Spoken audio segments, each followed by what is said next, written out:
Hi everyone, welcome to my channel. Guys, आज मैं आप लोगों के साथ एक new Telugu fan fiction share करने वाली हूँ। So let's get started. Cookie, मैं तुमसे प्रॉमिस करता हूँ, जब बसंत के मौसम में फूल खिलेगा तब हम लोग पार्क में घूमने के लिए जाएंगे। कुकी के डैड ने ये बात एक हंसते हुए चेहरे के साथ बोला था और ये वादा उसका आखिरी शब्द था। लेकिन लिटिल कुक के लिए बसंत फिर कभी नहीं आए। मिस्टर जॉन के डेथ होने के बाद एक अकेला बच्चा जो इस दुनिया में तन्हा छोड़ दिया गया था, एक रिश्तेदार से दूसरे रिश्तेदार के घर भटकता रहा। कुकी, उसके डैड की डेथ के बाद जॉन्गकुक की ज़िंदगी सिर्फ एक दर्द थी। जॉन्गकुक अपने डैड के मरने के बाद जिस आंट के घर रह रहा था, जॉन्गकुक के कजिन्स उसके साथ बहुत बुरी तरह से पेश आने लगता है। जॉन्गकुक के आंट के 3 बच्चे थे। उनमें से सबसे बड़ा वाला जो लड़का था वो आगे आकर जॉन्गकुक के कलाई पकड़कर उसे खींचते हुए कहता है, तुम चली क्यों नहीं जाते इस घर से? तुम एक अनाथ हो जिसे अपने खुद की माँ ने अबंडन कर दिया है।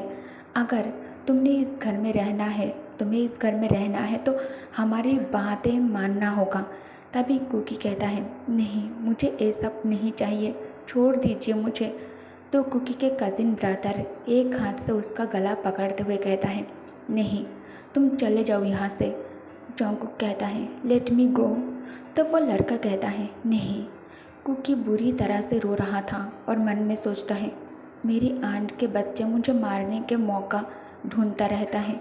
वो लड़का कुकी को पानी में गिरा देता है और कहता है, मुझे कोई फ़र्क नहीं पड़ता कि तुम हमारे रिलेटिव्स हो या नहीं, मैं फिर से तुझे ऑर्फनेज में भेज दूंगा। हाँ, हम क्यों तुम्हारा टेक केयर करें? तुम एक ऐसा लड़का हो जिसे खुद के मॉम ने उसे अबंडेंट कर दिया है। वो लोग पहले कुकी को बहुत मारता है, उसके बाद उसे पानी में भी गिरा देता है। इतना बुली करने के बाद फिर कुकी के नाजुक और इंजूर्ड बॉडी को घसीटते हुए घर के अंदर ले जाता है। जॉन्गकुक बुरी तरह से जख्मी था, उसके जिस्मों से खून भी बह रहे थे। जॉन्गकुक खुद को संभाल भी नहीं पाए थे। तुरंत उसके अंकल उसे एक जोरदार मुक्का मारता है, जिससे कुकी नीचे गिर जाता है और रोने लगता है। जॉन्गकुक के अंकल कहता है, ये सब इसी मानुस लड़के के वजह से हो रहा है। मेरा बैड लक तो तभी शुरू हो गया था जब मैं इस मनहूस को अपने साथ अपने घर लेकर आया था। कोई भी उनको जॉन्गकुक के साथ रूड होने के लिए कुछ नहीं कहता था।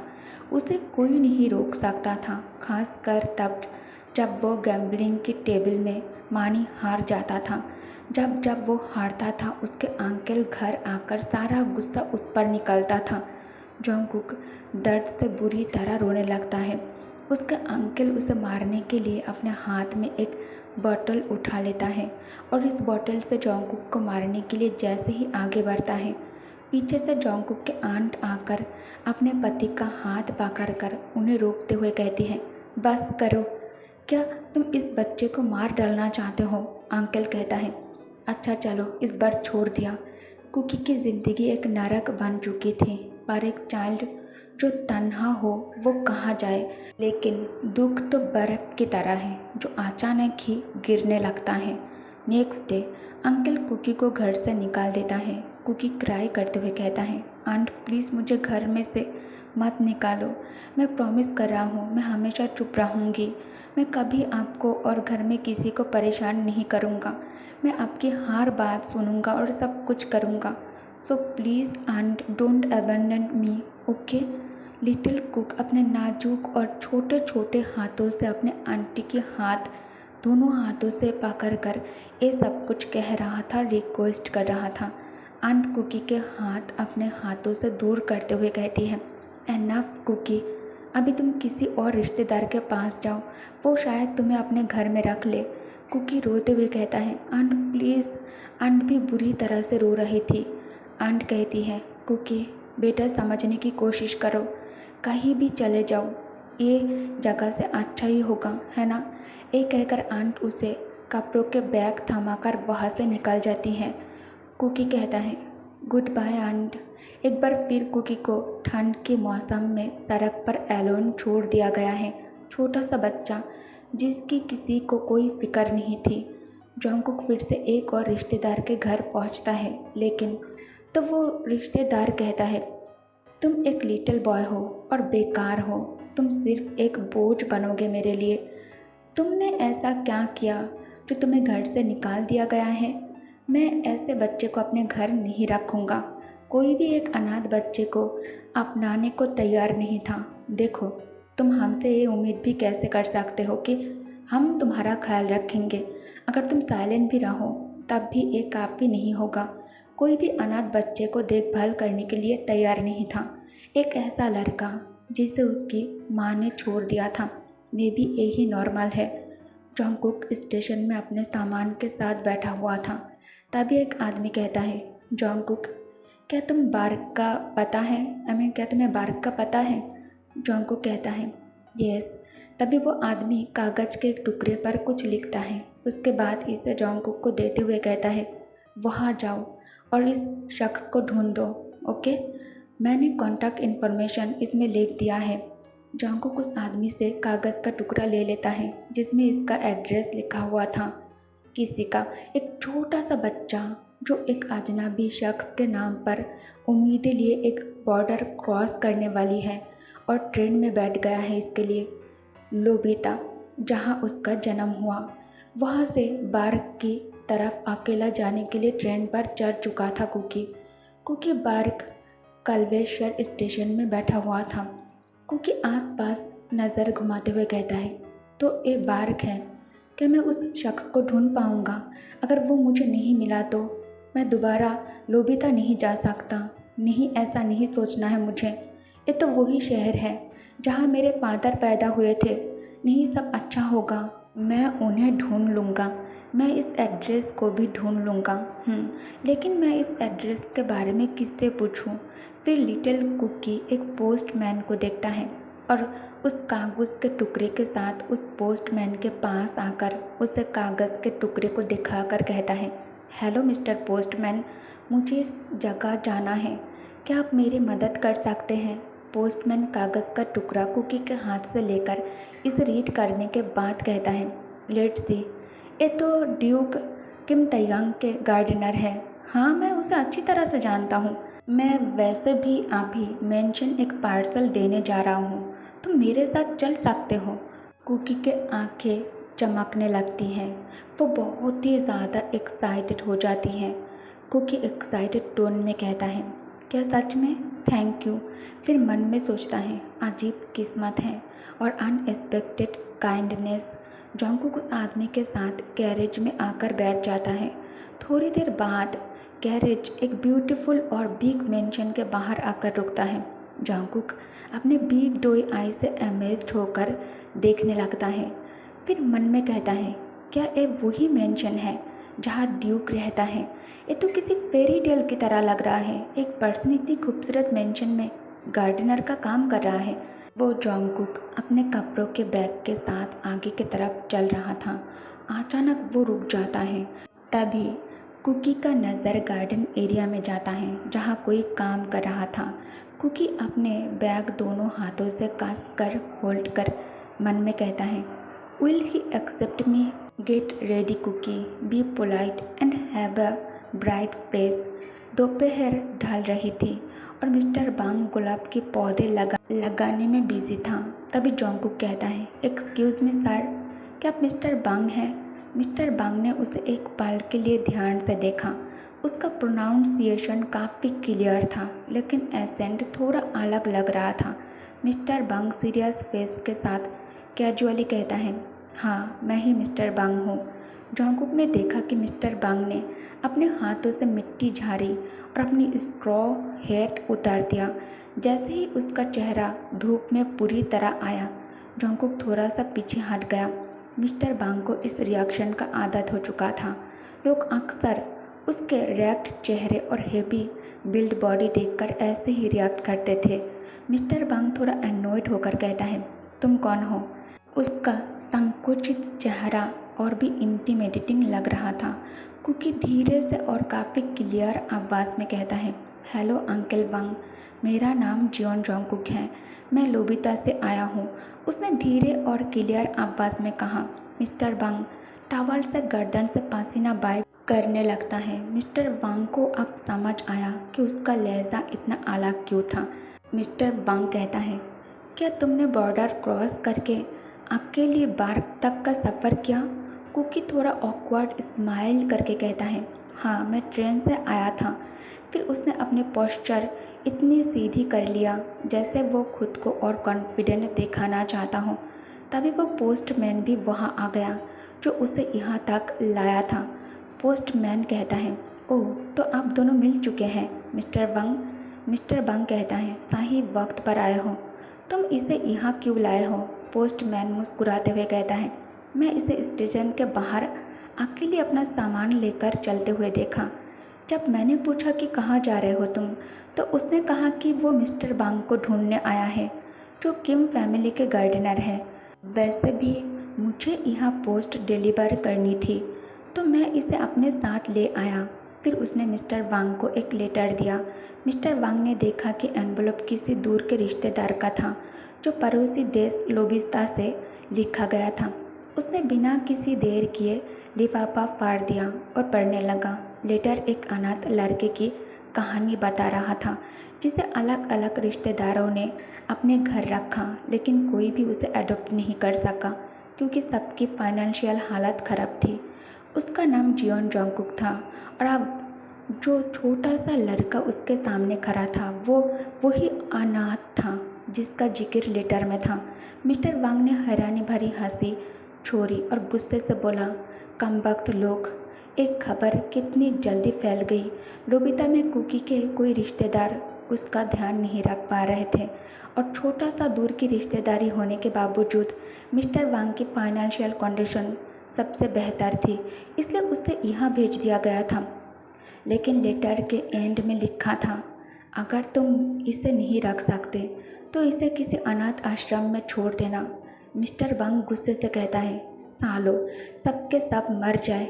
एक छोटे से बच्चे को इतनी दूर अकेला भेज दिया, कोई इंसानियत नहीं बची इनमें। उसने लेटर गुस्से से मुट्ठी में दबा दिया और जोर से ज़मीन पर फेंक दिया। अब जबकि मिस्टर वांग पूरी कहानी समझ चुका था, उसका चेहरा गुस्से से लाल पड़ गया। मिस्टर वांग का गुस्सा और भी ज़्यादा बढ़ गया। एक गर्म आलू की तरह उसे एक घर से दूसरे घर तक पास किया गया जब तक कि कोई और घर बचा ही नहीं जिसमें उसे रखा जा सके। और अब बस एक अजनबी देश के दूर के रिश्तेदार का एड्रेस हाथ में दे दिया गया और बॉर्डर पर भेज दिया गया, जैसे कि उसे उसके अपने ही देश से निकाल दिया हो। तभी कुकी, जो अब तक चुपचाप मिस्टर वांग को देख रहा था, वो धीरे से कहता है, माफ़ कीजिएगा अंकल वांग, मैं असल में इतना छोटा नहीं हूँ। मैं कुछ ही हफ्तों में 12 साल की हो जाऊँगा।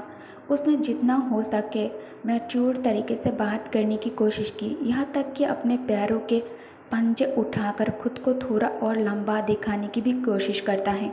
मिस्टर वांग एक बार फिर कुकी की हरकतों से हैरान हो गया। मतलब इतना छोटा सा लड़का, पहली नज़र में तो उसने समझा था कि वो बस 7 या फिर 8 साल का होगा। चलो, कम से कम ये तो पता चला कि वो उसकी सोच से थोड़ा बड़ा है। आखिरकार वो पोस्टमैन जो एक मुसीबत मिस्टर वांग के सर पर छोड़ गया था, वो वापस चला गया। अब सिर्फ मिस्टर वांग और जोंगकुक गार्डन में खड़े थे। मिस्टर वांग ने अपना सिर हाथों में थाम लिया और मन ही मन दुआ मांगने लगा। अब क्या करूँ गॉड। हाँ, उसका रिश्ता जोंगकुक के मरहूम पिता से था, मगर उसने उस आदमी को पिछले 20 साल से देखा भी नहीं था और अब उसी के बेटे को पालने की रिस्पॉन्सिबिलिटी उसके सर डाल दिया गया था। बाहर मौसम अभी बहुत ज़्यादा थोड़ा ठंडा था, लेकिन जोंगकुक सिर्फ एक पतली सी ड्रेस पहना हुआ था। वो इतना कमज़ोर था कि हवा भी उसे उड़ा सकते थे। लेकिन सबसे अलग बात उसके बड़ी सी ग्रीन कलर की आंखें और गोल्डन चमकदार बाल थे। मिस्टर वांग ने अपने मन में ये पक्का कर लिया कि वो उसका ध्यान नहीं रख सकता, लेकिन अगला ऑप्शन सिर्फ एक था, अनाथ आश्रम। पर जैसे ही उसने इस बात के बारे में सोचा, उसका मन उतना ही बेचैन हो गया। उसके अपने रिश्तेदारों ने एक क्या तमाशा बना दिया था। मिस्टर वांग के चेहरे पर गुस्से का एक और रंग आ गया और उसने धीरे से एक गाली दे दी। कुकी का चेहरा एक पल के लिए झटके से संकुचित हो गया, लेकिन उसने अपने इमोशन छुपाने की कोशिश की। मगर चाहे जितना भी होशियार बने, उसके कांपते हाथ और लाल होठ बता रहे थे कि वो कितना परेशान था। मिस्टर वांग थोड़ा सोचा, फिर अपने सिर को झटकते हुए कहा, चलो पहले कुछ खा लेते हैं, फिर सोचेंगे क्या करना है। जॉन्गकुक, जो अब तक वही एक जगह खड़ा था जब से वहाँ आया है, धीरे धीरे उसके पीछे पीछे चलने लगी। शुरू में उसके कदम धीमे और हेजिटेंट भरे थे, लेकिन धीरे धीरे उसके कदम खुशी से भर गए। डिनर टेबल पर बैठते ही मिस्टर वांग ने देखा कि जॉन्गकुक ने अपने प्लेट में सिर्फ एक छोटी सी पोर्शन रखा था। ये देखकर मिस्टर वांग अपने आईब्रोज रेस कर लेता है। बस इतना ही खाएगा? जॉन्गकुक ने मुस्कुराते हुए सिर हिलाया। हाँ, मैं वैसे भी बहुत कम खाता हूँ, मिस्टर वांग कहता है। रियली? मिस्टर वांग के चेहरे पर और गुस्सा चढ़ गया। मिस्टर वांग कहता है, सुन, मुझे छोटी भूख वाले लोग बिल्कुल पसंद नहीं। जॉन्गकुक की आंखें बड़ी हो गई, उसकी मुस्कुराहट हल्की पड़ गई। तभी मिस्टर वांग ने उसके पतले हाथ पकड़कर उसके स्लीप ऊपर कर दी, जिससे उसकी पतली दुबली कमज़ोर कलाई टेबल लैंप की रोशनी में चमक उठी। जब भी भूख लगी हो तब अच्छी तरह से खाना चाहिए, एक काऊ की तरह, बस खाते रहो। उसका चेहरा और सख्त हो गया। जॉन्गकुक एक पल के लिए शांत रहता है। उसकी आंखें धीरे धीरे झपक रही थी, जैसे वो मिस्टर वांग की बात पर सोच रहा था। फिर बिना कुछ कहे उसने एक और टुकड़ा मांस और एक स्लाइस ब्रेड उठाई और तेज़ गति से खाने लगा। जॉन्गकुक हंसते हुए कहता है, शायद मैं काऊ की तरह नहीं खा सकता, पर मैं अच्छी खाने वाला हूँ अंकल। और उसके होठ पर ब्रेड क्रम्स लगे देख रहे थे। मिस्टर वांग पहली बार दिल से हंसा। मिस्टर वांग कहता है, हाँ, अब मुझे भी क्लियरली देख रहा है। उसने अपने गिलास से एक सिप लिक्विड ली और फिर एक अजीब सी शैतानी मुस्कुराहट दिया। तुम्हें मुझसे डर नहीं लगता?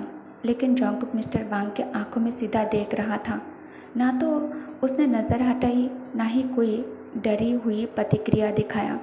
जॉन्गकुक कहता है, बिल्कुल नहीं। मिस्टर वांग थोड़ा हैरान हो जाता है। जॉन्गकुक कहता है, अंकल, आपने मुझ पर नहीं चिल्लाया, आपने मुझे एक टेस्टी खाना दिया। मैं इन सब चीज़ों के लिए आभारी हूँ। आप मुझे अच्छे आदमी लगते हो। मिस्टर वांग के लिए ये सुनना बहुत अजीब था। कितनी अजीब ज़िंदगी जी रहा था ये लड़का, जो सिर्फ इतनी सी चीज़ें उसके लिए बड़ी है। उसने एक बड़ा सीप बियर लिया और आंखों को झपकाते हुए सोचने लगा। उसके दिमाग में वो लेटर की लाइंस वापस घूम गई। लड़के की मॉम एक दूसरे आदमी के साथ भाग गई थी। उसका पति इस बात से इतना टूटा कि शराबी बन गया। फिर शराब के जहर से उसकी मौत हो गई। उसके बाद ये लड़का एक घर से दूसरे घर तक जैसे एक अनाथ चीज़ की तरह भेजा गया। मिस्टर वांग ने टेबल पर हाथ रखा और अपने बियर का एक और सिप लिया। इसका जीवन आसान नहीं था, पर फिर भी उसका मन नहीं मान रहा था कि वो उसकी रिस्पॉन्सिबिलिटी ले सके। मिस्टर वांग मन ही मन सोचता है, मैं अगले हफ्ते तक फैसला कर लूँगा। एक जवान मेड हवा की तरह लाउंज में आई, जहाँ नौकर अपना फ्री टाइम बिता रहे थे। क्या तुम सबने सुना? मिस्टर वांग गार्डनियर एक छोटी लड़की की देखभाल कर रहा है।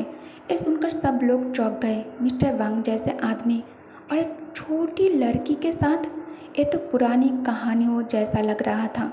वो लेडी जॉन्गकुक को लड़की इसलिए कह रही थी क्योंकि जॉन्गकुक एक लड़की के कपड़ों में थी। वो लड़कों के कपड़ों में नहीं था।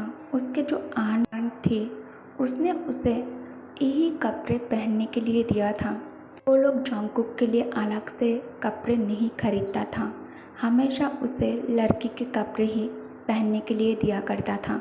ओके गाइस, तो इस पार्ट को मैं यही एंड करती हूँ। और हाँ, इस स्टोरी के बारे में मैं आप सबसे कुछ कहना चाहती हूँ। इस स्टोरी में आप लोग एज डिफरेंस को अच्छी तरह से समझ सकते हो। जॉन्गकुक जो सिर्फ अभी एक 12 साल का एक छोटा सा लड़का है, अभी वो 12 साल का हुआ भी नहीं है, होने वाला है। और किम तयंग जो हमारे मेन लीड हैं इस स्टोरी के और हीरो भी, वो एक ड्यूक है, I mean military army officer. तो आप लोग एज डिफरेंस समझ सकते हो कि कितना ज़्यादा डिफरेंस है। 12 साल का लड़का और एक आर्मी मिलिट्री ऑफिसर। ओके, कहानी बहुत ही ज़्यादा इंटरेस्टिंग और बहुत ही ज़्यादा रोमांटिक है, तो आप लोग इसे मिस मत करना। और जो लोग इसे मिस कर देंगे वो बहुत बड़ी गलती कर देंगे। ठीक है, thanks for watching, bye bye.